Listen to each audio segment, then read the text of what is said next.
Welcome, friends, for this special episode of Left Reckoning.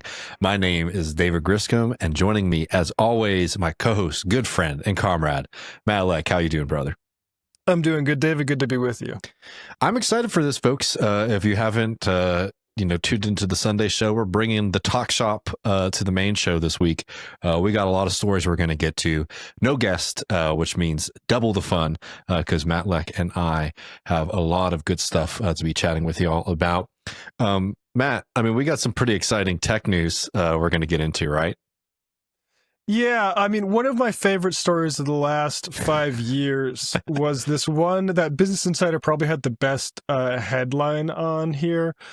And their headline goes, Amazon just walk out technology. Now, for folks that don't remember what this technology was, it was the next phase of shopping. And it was, you're supposed to be able to go in and just put whatever in your cart, and a computer would be able to tell exactly what you did, and it would just charge you as you walk out. No need for a service worker to have a job, which is, utopia, right? And then it turned out, as Business Insider points out here, Amazon's just walk out technology relies on hundreds of workers in India watching you shop. The innovation was outsourcing, offshore. Yeah, and having a guy use a computer like a Mac in order. And I will say, I don't think whatever that's called, robot work, it is something that's going to, increase productivity. But these sorts of lies about using this sort of technology to change every part of your life is just monopolists doing PR, ultimately. And folks might have seen these Tesla robots. I don't know if you've seen those. I've seen them. Influencers, I think a few influencers I've seen on Instagram have apparently been paid to have these things. And I'll be honest, I didn't cross my mind that it was the exact same thing going on here until this video today, which has is going viral across the algorithms. Here's a robot serving water, and this is just a 5-second clip. But watch what happens at the end of this clip. Watch what the robot does.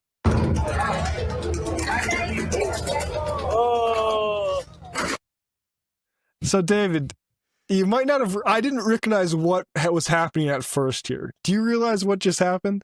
No, you're going to have to show me. So, somebody is controlling this robot with a suit on, and then they are done, and they take the headset off. And then...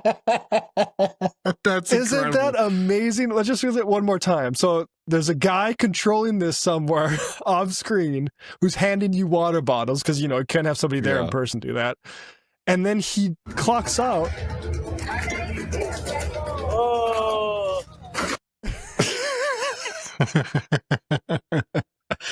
Man, I would love to do that. That's incredible. That's incredible. Isn't that amazing? I can't... It's just so perfect. It's almost like I'm and I've seen this get reported in a number of places. If this was an elaborate sort of prank showing this sort of because the joke is with the Amazon thing, AI means actually Indian, as in it's an India guy across the country or across the world. That is, I mean, it's just perfect, because that is me clocking out of MR. I will say that when I get home. No, 100%. But it's also just it just is a useless and more expensive way to do something that we've been able to do for thousands of years. Right? Yep. Just serve people water at a party. I mean, absolutely incredible. And I'm sure that's very well reflected in the stock price of Tesla and Musk's other properties, right? Yeah, and there's actually a long history of this. Vacasans Automata, there's this guy in France who used to make all of these sort of fake... One of them was a duck that supposedly pooped. And people are like, well, how is this creating feces? This means you've created some kind of biological functioning using mechanism, which is, and it turns out it's just always a guy in a suit. Always every single time. There's always some sort of trickery going on here. And I think that's an important lesson for everyone to know. And also all these promises. When are we going to learn that Elon Musk, when he promises these things are right around the corner, these are scam artists. This is literally, this is his, he's like a P.T. Barnum style scam artist. And it's crazy. And I mean, we've been covering Musk stuff for years. It is just crazy how it just never seems to catch up with him, despite the many, many times he gets caught, pushing this kind of nonsense. And like it's a shame that so much, Elon Musk always likes to say, it's like, oh, what I am really great at is like I'm a great allocator of resources. That is like what my skill is. Like, sure, just wasting tremendous amounts of human potential and technological advancement on complete just nonsense vanity projects, and we're poor for it, frankly. Yep, absolutely.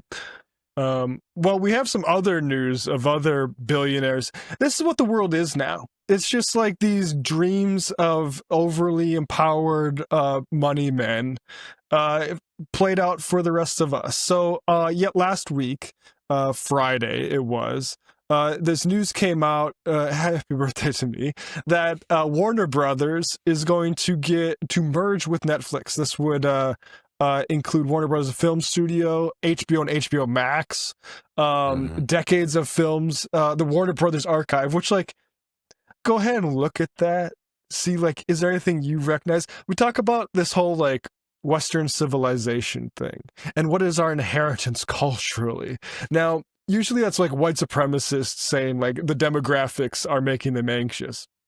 But actually, I think it's worthwhile to value these sorts of cultural creations, like, One Flew Over the Cuckoo's Nest, The Shining, the Batman movies. Like, I mean, Warner Brothers is fucking Warner Brothers.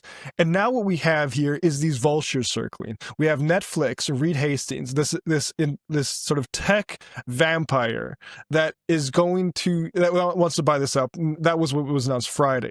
But also you have circling in the water, Paramount, owned by Larry Ellison. If you don't know who Larry Ellison is, he's this really rich Zionist guy who made a bunch of money, surprise, in software. Yeah. And he and his son are basically buying up all of media. CBS just made a hire of Barry Weiss. That was done because the Ellisons wanted her there to push support for Israel and other conservative sort of agenda items.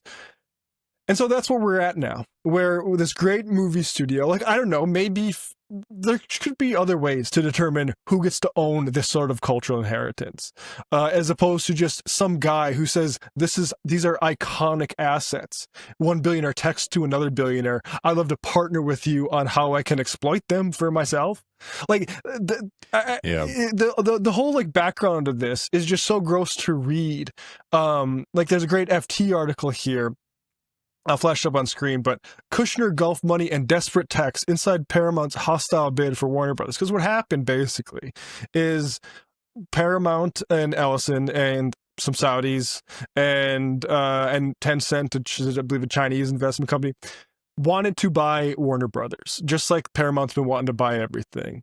And there's some sort of, like, friction about that. And it's unclear, the whims of Trump in this. So there's an NBC News story just today saying, Trump, that could be a problem because of how much market share that they would own then if Netflix, because of if Netflix were to buy it, how much of a market share Netflix has. Now, as if Trump's ever cared about that before. Exactly. Yeah. What's actually going on there is his fucking son-in-law is working with Ellison on the Paramount thing. So now it's up in the air, and who knows exactly which way this is going to go out, because again, this is just dick measuring contests of different types of rich guys.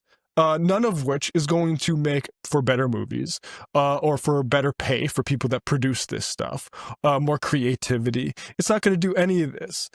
So, I mean, I just have a profound sense of, like, disgust reading this stuff. And when you think of, like, what this means, this is our collective. First of all, copyright terms should be way shorter. A lot of this stuff should have went into the public domain years and years and years ago. Not just, and that way we could all own it, which is what we fucking should, instead of these guys owning it for perpetuity, selling it off to some fucking Saudis and Larry Ellison. Like, it's disgusting to me, but I'll let you go, David. No, I mean, I was just going to add that, like, it's also just like a continuation of, a destruction of like a very special American art form, which is, the movies, and like going to the theater, going to the movie theater, participating in that, seeing something like, Warner Brothers being gobbled up by Netflix, which has played a huge role in kind of destroying that kind of like actual like social consumption of media, right? Something that like you actually had like a physical connection with, you went out in public to view movies, all this kind of stuff. And it's just a continuation of like this isolation that we're getting under American capitalism that I think, I don't know, look around and you ask yourself if you think that this kind of like permanent sense of like social isolation that most people are experiencing right now has been good for the culture. It's been horrendous. And the truth is, capitalists have never been good at sort of maintaining this, what should be our collective cultural inheritance. Yeah, of course. There's a thing called vinegar syndrome with film that's put in because of like the acetate or something, that when they're stored in these canisters, if they're not maintained and transferred, they go bad. So huge numbers of films from hundreds of years ago are lost to history because there was no profit in that. We're trying to make money here. We're not trying to maintain this stuff. The same thing happened, like when I was in my 20s, it was like, if it's on the internet, it stays up there forever. I have things I've written that are fucking lost forever.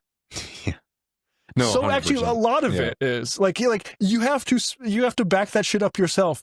I mean, major works of journalism that used to be like archived in libraries and things like that were just on websites now, that they got sold off to some private equity company, and you know what, we don't have the money to maintain that stuff.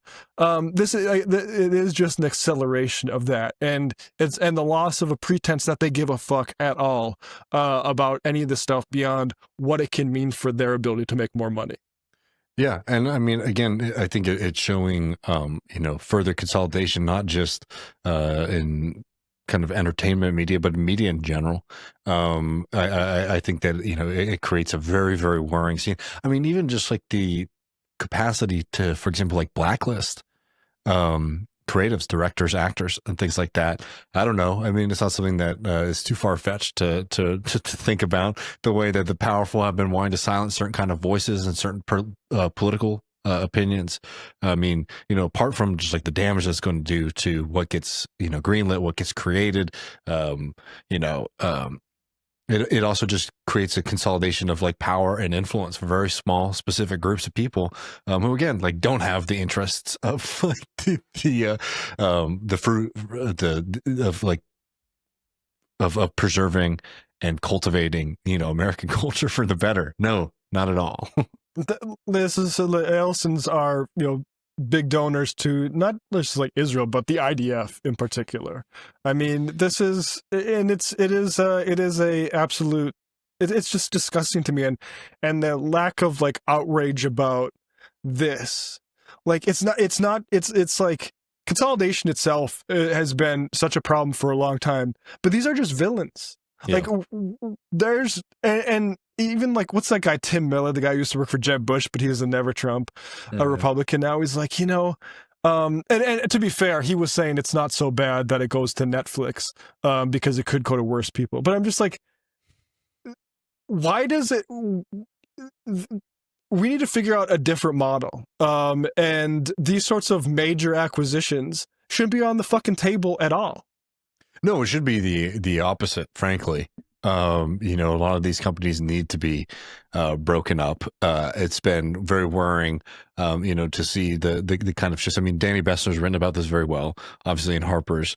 An entire system of of production has just completely collapsed. And it's because, they've had a hard time figuring out how to make money off of this. And not a small part of it is the fact that there's a lot of rent seekers who need to extract as much profit as possible to pay off all of the kind of debt that they've acquired in pursuing all of these mergers in the first place. So I don't know. I think it's a very bleak part of American history, and definitely worried about the consequences to our very seriously wonderful artistic legacy. Yeah, I mean, just the idea of Jared Kushner and the Allisons and the Saudis, like buying up 2001: A Space Odyssey, Dirty Harry, Clockwork Orange, like The Exorcist. Like, I mean, it's just we have to figure out a better way to take this stuff out, these assets, as they call them, out of the hands of just plutocrats. Yeah. No, I mean, I think this is, a big fight that we're going to have to kind of take more seriously, I think, across the board. I might bring this to this Oklahoma story, if that works for you, Matt, because I think this is all kind of connected on a deep level. It's like, who are we going to let decide the future of the society, the future of this country? On one hand, we have, this corporate power, which is trying to stifle creativity, which is unwilling to kind of fund or allow people to be creative, to take risks, right? Instead, we're just getting reboot, safe IP, as they call it. On the other side, we are seeing this, horrendous success of the far right in this country, of being able to influence major institutions, cultural and also educational. Here in Texas, I mean, what we've seen with the war on higher education has been horrendous. We've had Dr. Tom Alter on the program, somebody who's fired from their tenured position for speaking at a socialist conference.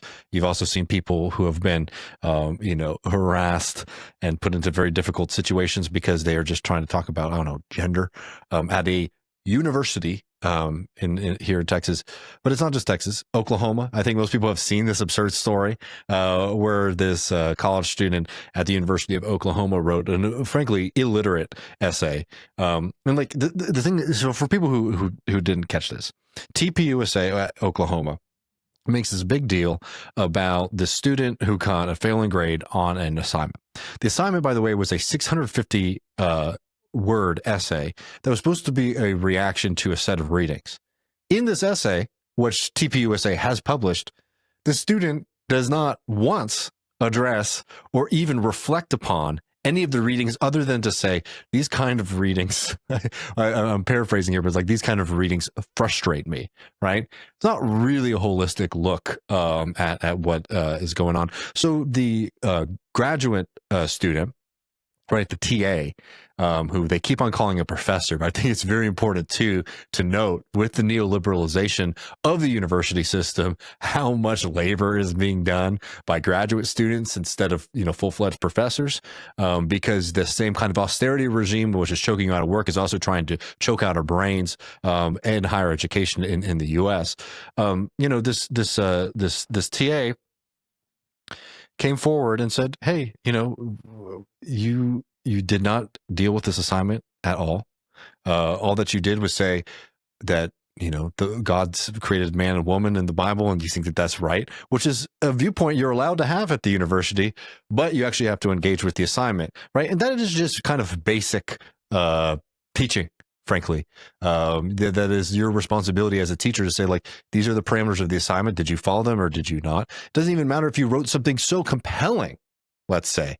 Like, let's imagine even that this essay was something beyond the kind of just like illiterate drivel that it was. Even if it was just a very compelling theological engagement with the question of gender, that wasn't what the assignment was. The assignment was to respond to the readings that you've been assigned in the class, right? Can I just quote? Yes, can I just quote from the paper, which I'm looking at right now? Society pushing the lie that there are multiple genders and everyone should be whatever they want to be is demonic and severely harms American youth. I do not want kids to be teased or bullied in school. However, pushing the lie that everyone has their own truth and everyone can do what they want and be whoever they want is not biblical whatsoever. Now, I would suggest that even by your criteria, which is that we're talking about the Bible now, find me in the fucking Bible where it says, yeah, bully that person for being under delusions. Yeah. Like, you fucking idiots. Like, you know, I mean, and this is like, I feel somewhat bad because, you know, maybe we've alluded to it.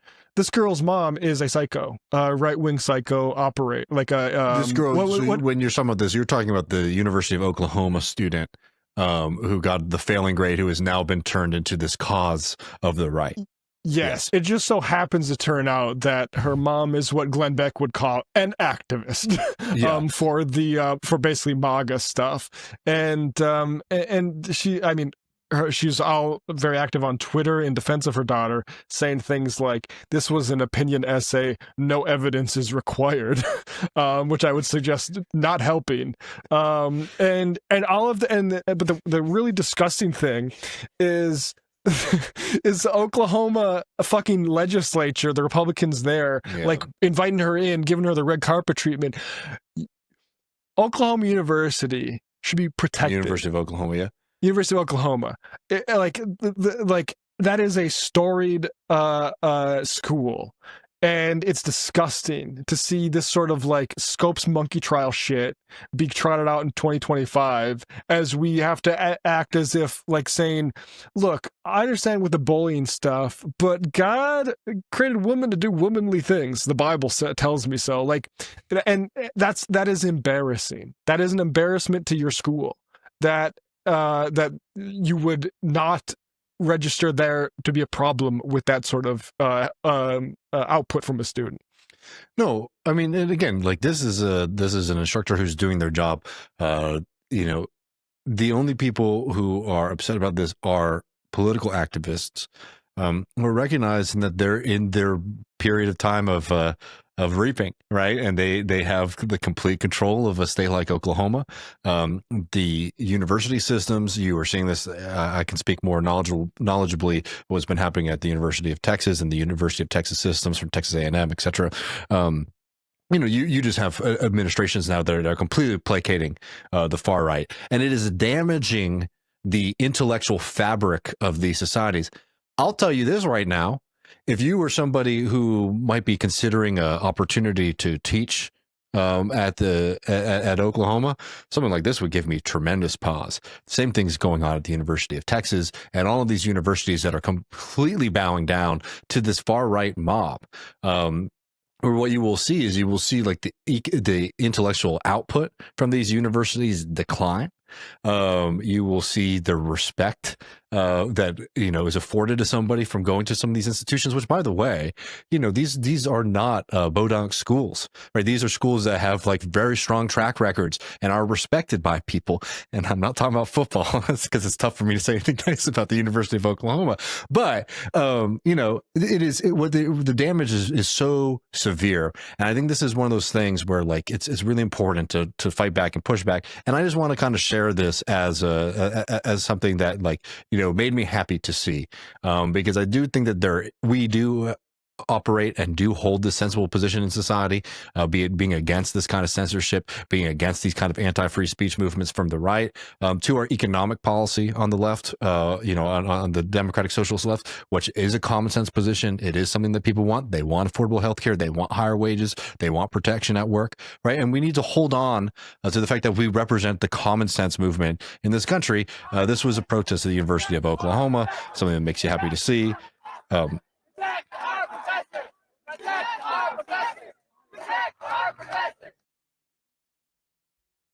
You know, and they're protect our professors, right? People standing up saying like they don't want to live in a society that is governed by a far right woke mob, right?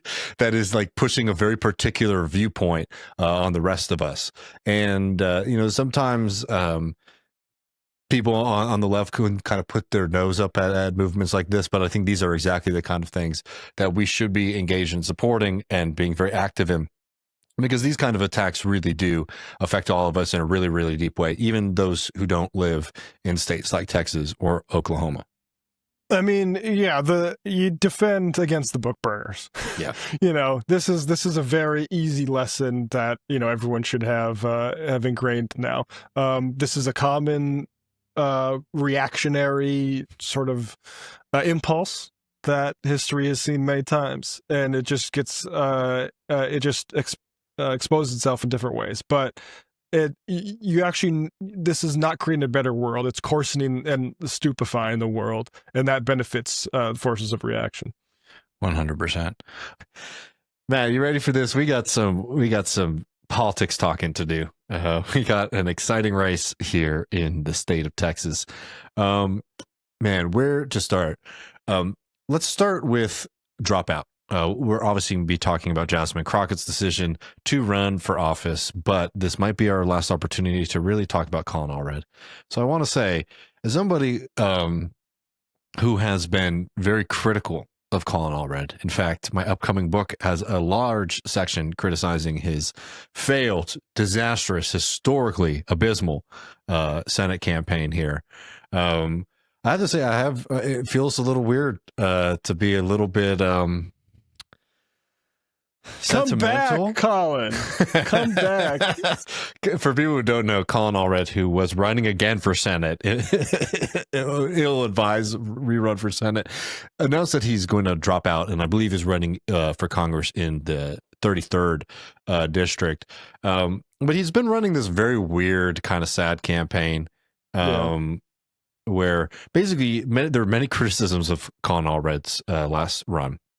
I would say the most substantial are the fact that he tried to run basically a right-leaning campaign as a Democrat. He was a Democrat who joined in with the Republican Party, for example, in issuing a condemnation of Joe Biden's open border policies, right? Not surprising that he handedly lost to the vile Ted Cruz. So there were a lot of substantial arguments about the problems with his campaigning, but there was a lot of style ones as well, which is that, like, for one, he barely went anywhere. He didn't really hold any rallies. And there was something kind of quaint about how he was running this second campaign, where without overtly saying that he hears that people, he hears the criticisms from people, he heavily implied that he's been listening and is willing to change. And this just from a few days ago was him leaning into the Spotify Wrapped trend, where he noted that he has been traveling across the state, working jobs. He worked as a stock associate at a Houston Kroger, oyster shucker in Corpus Christi, a bartender here at Dirty Bill's in Austin, Texas, and as a construction worker. But one of the things here, and y'all probably can't read it, but he is a super commuter. So noting that he's been crisscrossing the state, which again was a major criticism that people like myself, folks like Sam Russick in the New Republic made of him. So I don't know, very funny, very much like, hearing the critics, and we'll kind of miss this very weird second campaign from him now that he has decided that he will not be running. Yeah, and now that his spot, the spot that Big Galoot was holding up in the race is being filled by people, I'm not super excited, but maybe I'm jumping the gun a little bit. I just want to say one thing about people are saying I don't travel this large state enough. There's a guy named George Lakoff who's sort of a communications theorist, and he wrote a book called Don't Think of an Elephant. And the main sort of thing in politics, according to Lakoff, is you don't accept their framing. You reframe whatever in your own words. So, for instance, Kamala Harris shouldn't said we want to relieve the burden on you for taxes on tips, because that just plays into the anti-government shit that the Republicans, that it plays to the Republicans. You're reinforcing their structure. Same thing with the border. To say like, actually, I'm traveling so far that's weakness. And that's probably why you immediately get run out of this race, despite having a sort of established donor network, name recognition and everything. And continued ability to fundraise. Everybody knows the news story now. Jasmine Crockett will be running for Senate here in Texas. And we got a lot of thoughts, and we're going to get into it.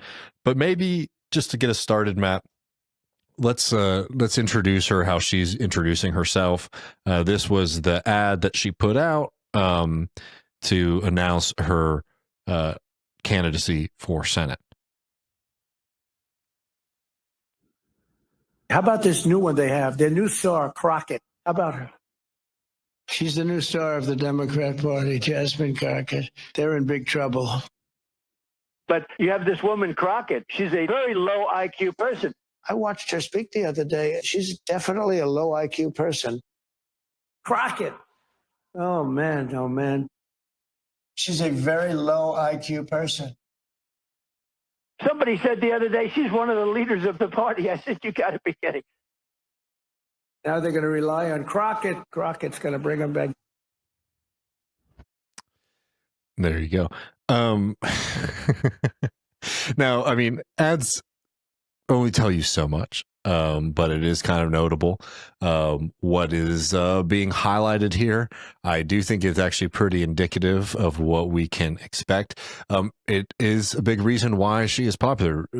There is no doubt in my mind that Jasmine Crockett has a very passionate voter base here in Texas and certainly nationally, mainly for her kind of like fiery, pugnacious speeches. Like, this is somebody who's willing to, to speak loud, to snap back. And I'm sure a lot of Democrats do appreciate that, as they've watched their party completely lie down and roll over pretty much since 2016. Yeah, go ahead, Matt. I remember there's a history of Democrats making this sort of splash. Anthony Weiner, who is now in disgrace, but when he first burst on the scene in like 2008, 2009, it was in the midst of the healthcare debate, which would later pass Obamacare. But I remember the news that day was Anthony Weiner went on to the House floor and said every Republican who is against what we're doing here is a wholly owned subsidiary of the health insurance industry. And people loved that because, people are sick of like this sort of, and it's sort of gone now, the decorum that used to maybe exist across this aisle, as nothing gets done for regular people. Yeah.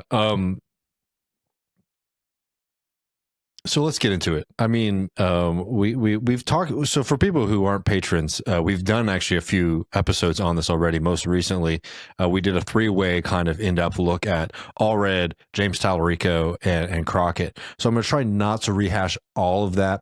But just to give people a kind of lay of the land, let's maybe start with what this reveals about the state of the Democratic Party in Texas, which is a few months ago over the summer, you had these big rallies where you had Beto and Talarico and the Castro brothers going on across the state, and everybody was so excited that they might run a slate, right? Which is something they've been wanting to do in Texas for a very, very long time, where you have viable, nationally or at least statewide known candidates running for all of the major positions. Well, that doesn't happen. And what you ended up getting was an extremely crowded Senate race. Questions about whether or not Beto was going to run against Talarico and Allred. And what ended up happening was it was Allred versus Talarico. Allred, by the way, always refused those overtures. Sorry, that's just undeniable at this point. They never said it explicitly, but it seemed like he was uninterested in doing it. Right. And there's a lot of winnable seats. Like, it would make plenty of sense to have one person run for governor, one person run for attorney general. Right. There are a lot of positions in Texas where and very unpopular politicians that are very beatable. But instead, everybody went for the Senate race. Now, that's one problem, right? Is that there's no slate. 2, Jasmine Crockett announced on the filing deadline, meaning the last opportunity that she had to be on the ballot, she took, which meant, one, there's, how serious was the campaign? Who knows? I'm not going to get into that. But 2, it shows the kind of political disarray of the party, that there's not even enough coordination to maybe have a sense of what they want to do beforehand. And again, what is now happening is we're going to have a very, very, probably well funded, probably ugly. We'll get into that in a minute. Senate campaign here. You think primary? Sorry, primary. That's what I meant. Yeah. I think that's what I'm surprised at, is that you think the primary will be ugly. I'm intrigued how that you think that might play out. Oh, I think it's going to be, well, I think that there is a lot of resistance for Crockett to run. And I don't think Talarico's style is to have it be a mudslinging campaign. But I think that, at a certain point, once you have enough money floating around, people are going to want to get a return on that. And, a lot of these differences are kind of close to home that, like, I think, you'll probably will get, maybe not so much like calling each other names on the debate stage in a Democratic Party primary. But I think that, we have PACs now, right? We have organizations that don't really have to be attached specifically to one name. And I think that the Republicans would love more than anything to kind of get a head start on the Jasmine Crockett dirt, and really start to give her kind of negatives in the state. So I'm sure they'll start hitting her. They've already been hitting her before she even ran. Abbott's been tweeting about her for the past couple of weeks. Cornyn and Ken Paxton have as well. So it does create a situation where there is certainly going to be a lot of ugliness in the next few weeks. Interesting. But should we get into the substance here a little bit? Yeah. Because I think that one of the things that is going to be very silly, and we're already seeing it, is whether or not there's a question about whether or not there should be like a primary in the first place. And I'm just going to come out here and say, like, hey, man, if they want to have a primary, go for it. There are reasons why I think that Crockett is a much weaker candidate than others, particularly that I don't think that Crockett has shown the ability to have the kind of like cross-party appeal that would be probably necessary to win in a state like Texas, where you would need to be probably getting Republicans to at least stay home. And I don't think that her politics represent a real shift away from the kind of failed economic politics of the Democratic Party over the past few years. This is not somebody who's going to center working class issues or anything like that. Now, what she will do, and what she might be way more effective than Talarico at, is really hitting Trump and the Republicans for the, authoritarian monsters that they are. But again, this is a state that Trump has won by significant numbers. And we'll get into this in a little bit. Jasmine Crockett is kind of guilty of, let's call it, friendly fire when it comes to kind of explaining why Trump won and has won in places like Texas, when it comes to criticizing voters, when it comes to criticizing entire ethnic groups. This is somebody who's maybe not as careful as Talarico, who very much tries to present himself as somebody who's willing to listen and understand why folks are frustrated. Is also very different from somebody like Zoran Mamdani, who, has been very successful at that. But I want to get into that style stuff in a minute. Just because I think that there is going to be a narrative that, like, well, what we're having in Texas is two progressives, duking it out. Jury's out. On whether or not we'll call these folks progressive. I don't think it'd be correct to categorize either of these people as neoliberal Democrats or right-wing Democrats. That was Allred's lane. Crockett has, for example, sponsored Medicare for all. By the way, a lot of Democrats have, and that doesn't really mean the total commitment. But again, this is not somebody who's so beholden, to the right wing of the party that they're not willing to do that. Questions like Gaza. We still haven't got a condemnation of genocide from either of them. We have had Talarico call it, quote, moral disaster. He has sworn off AIPAC, but as Matt, I'm sure, will note, a lot of Democrats are willing to kind of cross that bridge, and most specifically, Gavin Newsom did, and then you have to wonder, are they taking money from Democrat Majority for Israel or any other sort of what's called Jewish but is actually a Zionist or pro-Israel group fronted, giving money besides AIPAC, the explicitly Republican, which is crazy that they're even allowed, frankly, for the Democratic Party. But yeah. And on Jasmine Crockett's side, this is also somebody who won't call it a genocide. This is also somebody who won't support the Block the Bombs Act. Basically, won't say that will condition aid, to military aid to Israel, on whether or not they're going to kill children with it. Right. So some kind of big misses there. So again, like just talking about like there is a narrative. Oh, it's too progressives, and what people mean by that is that they're young. Frankly, and this is not going to be like a big kind of unless we see some more serious substance from him. I've been saying from the get-go with Talarico that Talarico is very much also a style candidate. And it's just which one do you think is more appealing, frankly. If it would be great if we started to see some more substance from Talarico. He does do things like talk about the billionaire class, which is something that is great. But we really need some more specifics on that, because the Talarico lane so far has been, this is somebody who is willing to be very open and is trying to have like a cross party appeal. Obviously, Christianity is a huge part of his campaign, being able to speak eloquently about like the kind of like, I'll call them left-wing traditions in scripture. I think that all that's an advantage. I've always said from the day that he announced that I don't think that is going to be even close to enough to pull him over the finish line. I think there's a part of it that is kind of simplistic in the way that it views Texans. I don't think that like you will be able to beat the right just by talking about Jesus, because the right has done that, has used that more as a dog whistle than as like an actual expression of faith.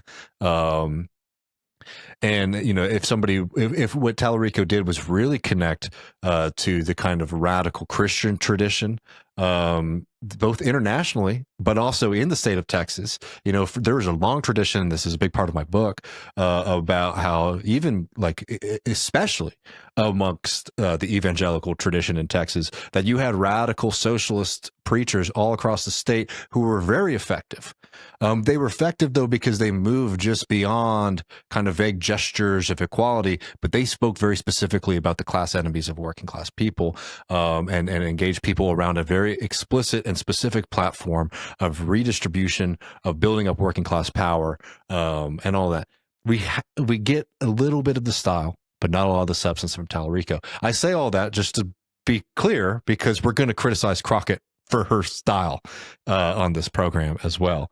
Yeah, I mean, just for two, frankly, I think shallow at this point candidates at this point, I'll say generously, the Talarico method of focusing on it's not left versus right, it's top versus bottom. I prefer that to what I think is a pretty obsessed take from the Jasmine Crockett side. Let's get into some of this for a second. First of all, you can judge people by their friends. Crockett, one of the people that she's had consulting and helping her in her decision, this is from CNN, Edward Isaac Dover reported yesterday, December 7th, over the weekend, that in making her decision, Jasmine Crockett spoke with Stacey Abrams, multiple time loser in Georgia, somebody who I don't understand why the Democrats continue to hold up, especially when they've had major success on the Senate side with both Ossoff and Warnock. The fact that Stacey Abrams was in the mix, a little bit worrying. But let me get into this kind of post Kamala Harris loss analysis from Crockett, because I think this is really important to kind of show what kind of politician she's going to be, if she's going to be able to be somebody who's able to take the lessons from why that campaign was so historically bad. I think let's play it. We have a little bit of this Zoran Mamdani clip of what he did when he effectively launched his campaign. One of the first things that he did was he went into parts of New York that swung heavily for Trump, and he asked them, why did you make that move? Even more residents didn't vote at all. They like Trump because they don't want the Palestinian, the brothers, they killed. The war in Ukraine, the Democrats giving all the money and the war. This is no good. The swing is because people want lower prices. They probably believe that Trump will give them that. Market price or energy, gas, la comida, food. Most of these people are working families. They're working 1 to 2, 3 jobs, and rent is expensive. Foods are going up. Utilities. Yeah, and look, I love that people watch this program know Matt and I really love this. I think that was exactly the kind of thing that a Democratic Party politician should be doing, is asking why this party has lost the trust of everyday folks. This is something that's very, very different from what we're going to get here from Crockett. So let me pull this up. This is in Vanity Fair with Eric Lutz. This is her speaking just, a little bit after losing that election. And I think this is a very telling of not just not meeting the moment in the way that Mamdani did, but is actually a kind of a vintage Democratic Party racial politics that I just don't think has much play anymore. We're going to kind of descend to most egregious. That's just the way that this interview goes. I'm going to kind of paraphrase these because they're long answers, but you mentioned that Harris was running historic candidacy. She would have been the first woman elected. This was a racist and sexist election cycle. None of this was surprising because we know who Trump is, but we did also see Trump do better with black voters and Hispanic voters than he has before. I wonder if you could expand a little bit on your sense of how race and gender figured into this election. So she notes here, black people have historically been fiercely loyal. That's why you see the turnout numbers coming out for black folks, even though a bit of it was flaking, and that flaking came from black men, which I'm going to chalk up to misogyny. So again, like, these are the kind of things where it's like, we're not looking for answers. We're doing kind of racial identity politics, focusing on black men as a negative. I think I just pathologize it. What? Yeah, like you just pathologize them. Like, the party didn't do anything wrong. It must be something in some failing of the people that were trying to get to vote for us. I mean, unbelievable. It is unbelievable, and it's we're actually going to get a typology of all different kinds of identity and racial groups here. The two groups that are most loyal are black folks in general. Then we saw this black woman. Still stand with Joe Biden. This is my distilled summary of what happened in the Latino community. I've not run into this with the Asian community, so already I just like to be talking like this as a politician in general. I think is just wild at this point. You sound like Spiro Agnew, but it's wild. And now, and then that we'll get this in having this in Texas, I think is wild. But let me just skip down to this. Talking about the Latino community, it reminds me of what people would talk about when they would talk about the slave mentality and the hate that some slaves would have for themselves. It's almost like a slave mentality that they have, talking about the Latino community. Okay, I don't think that that's going to be a total winner. For men overall, I heard that they felt like the Democratic Party was emasculating them. I was hearing part of it was emasculating was that a woman was being at the top of the ticket. But obviously, we spent a lot of time on the conversation about reproductive care and access. And frankly, some men just didn't care. We tried to make them care. They just didn't, right? So look, that's the analysis here. Let's get to the class bit here. A lot has been made about the Democrat losing working class voters to Trump. So I just want to set this up really quick. The question there is, hey, what the fuck happened with Kamala Harris? Because you guys lost with all the communities and the voters that have traditionally been in your camp. And we just got a bunch of racial pathologizing and kind of weird nonsense. Actually, not even anything close to like a productive answer and like, this is what we can do. It's just like, this is a tiered list of like, who are the good ones and who are the bad ones, right? So again, just not a winning message. Working class, obviously something we care a lot about in this program. Democrats losing working class voters to Trump. I'm going to skip down a little bit. Republicans take advantage of the fact that working class people do not live on CNN or MSNBC all day. People are like, I'm waking up, I'm going to work, I got my kids together, I got to figure out how to get food, how to keep this moving, how to get gas in the car. They're literally trying to survive. Totally true. I mean, I think it's fair enough to say that, like, a lot of people are living their lives. But this is a pathologizing thing, right? And actually, it is extremely insulting.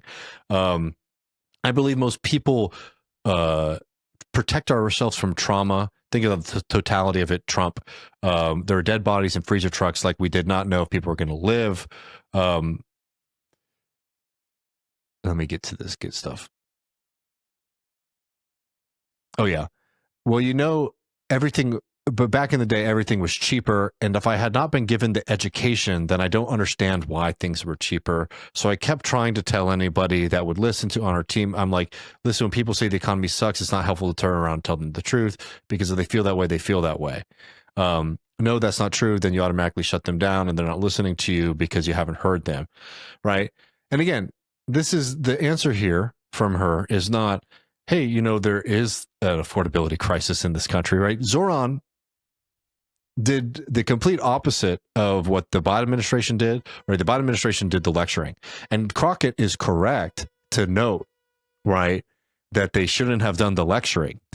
But she's not willing to make to fully pull into her head the fact that most people are struggling in this country, and you saying that the economy is quote unquote good, right? Yeah, you're totally right that they should not lecture people about this, but you also are operating from the assumption that the Biden administration is 100% correct. And this is happening not because of the actual experience of living under American capitalism or living under American society, but because people lack the education, right? That's a pretty ugly way to view the vast majority of people in this country who are working class. I mean, it's exactly why the Democrats missed this whole affordability crisis. This is now like conventional wisdom among even mainline Democrats, that Biden wasn't focused on it enough. Why? Because there was so many people waiting, ready to go to bat for the Democrats in the run-up to the election because they felt it was their duty to help the party win. To say, look at all these metrics. Look at the stock market. Look at this or that. The economy is booming. What are all these naysayers talking about? Well, talking about how they can't afford fucking groceries. It's nice that the assets are, are inflating in value. So are eggs, and so is rent. And then it takes an election to lose, and then Zoran to do that video, which really like sent him on the trajectory again. Like Zoran's people were, I think, on Podsiv that day, and or maybe it was Zateo, where they're talking about. People are talking about your style that for your ads, and they said, well, the main thing we did was take people seriously as people. Yeah. Crockett is doing the exact opposite here. And why is she doing it? And why is she rewarded for doing it? Is because there are very wealthy people in this country that love to hear that sort of stuff. Yeah. To love to hear that. And there was the same people that were telling Hillary Clinton the same shit about, you know what wouldn't solve racism is the big banks. Is any too big to fail. That won't solve racism. Rich people, rich liberals, or I mean like liberals, like I don't even think it's ideology. Rich people who control the Democratic Party through donations love that shit. They love it up. And they have not been supplanted. Like there has been a kind of shift away from, let's call it like 2020 Democrat Party politics messaging around some groups, but that group of donors is still highly influential in the party, and they'll be, they're very excited and will be engaged here. So look, I mean, this is the thing where we kind of get to the end of the road. We are living in a society, and here in Texas, we are daily under assault from a coalition of right-wing millionaires and billionaires who are making our life work. They are literally rolling back workers' protections that we fought for a century ago. And we try, we need to have an opposition to this, but the political opposition in this state for my entire life has been so tepid. And instead of actually building up a working class alternative, right? Engaging with the vast majority of people in the state who are working people, engaging with the rich tradition that exists in Texas of everyday working class people organizing for their common and shared needs to fight for a better future for each other. Instead, we get gimmick after gimmick. Oh, if we get a person, man, if only we had a real person who wore a cowboy hat and was a real cowboy who could run for this. Or what if we got ourselves a football player, this Allred's thing. And Talarico, we'll have a guy who loves Jesus very much and he'll be able to win the state. No, the answer is very simple. It's economic populism and actually building and gaining the trust of everyday folks. And you're not going to get that from racially creating a racial tier list of who are good Texans and who are bad Texans, or good Americans and bad Americans, like we got from that Crockett answer. And we're not going to get it from these overtures that we've gotten from Talarico to the progressive populist left that have been completely lacking in substance. Because unlike the analysis that Crockett made earlier, that most people were just too confused and bamboozled and don't understand the world. You know what? Most people can understand when you're authentic. And when you are actually looking out for their interests. And that's why Mamdani was so successful as a politician in bringing back working class folks who have been defecting and leaving the Democratic Party. That's why Bernie Sanders as well was so effective at this. And what we'll have is a pretty expensive primary. And one of these people will be going up against Criminal Ken Paxton, or Dry John Cornyn. And doesn't look very good for unseating these anti-working class monsters that have been running the state and are running this country. It's a big shame.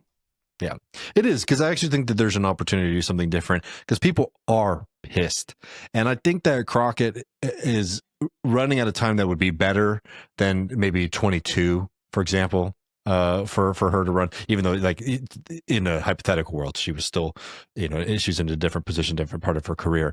But the climate is better because people are wanting a fight or somebody willing to kind of speak up. But I don't think it's going to be enough this time.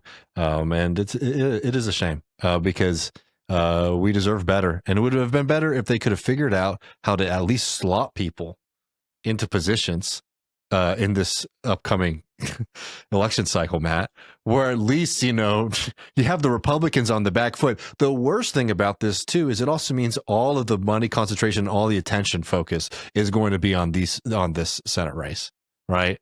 Where it would have been so much better if they had to spread it around, because now all of these freaks, Abbott has a huge war chest, like all of these Republicans, that they're going to be able to flow to whoever ends up getting the Senate election. So it's strategically, it's just also just disastrous for the Democrats not to give them free advice at this point. I mean, not like it's an important state or whatever. I mean, no, it's not like y'all have been fucking rambling on for a decade plus about how Texas is going to be a purple state, and the narrative that this country's political history is going to shift. Just literally, these people have been waiting for an act of God to come in and fix their shit, and and it actually just continues to get worse in a way that is not shocking, but frankly amazing to watch.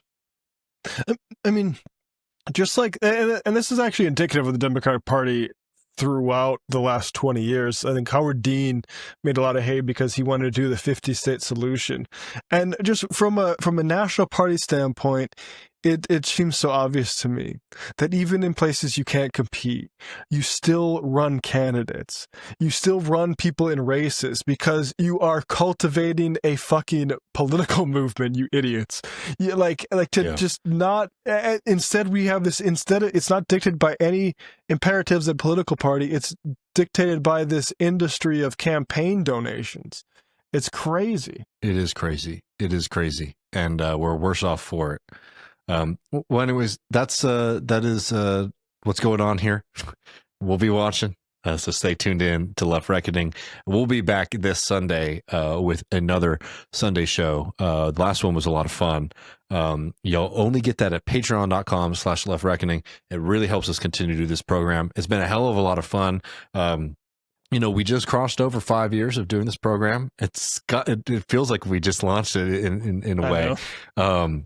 It's been a lot of fun over the years working with you, Matt, and to all the people who have supported us from the beginning. It does mean so much to us to still have you here with us.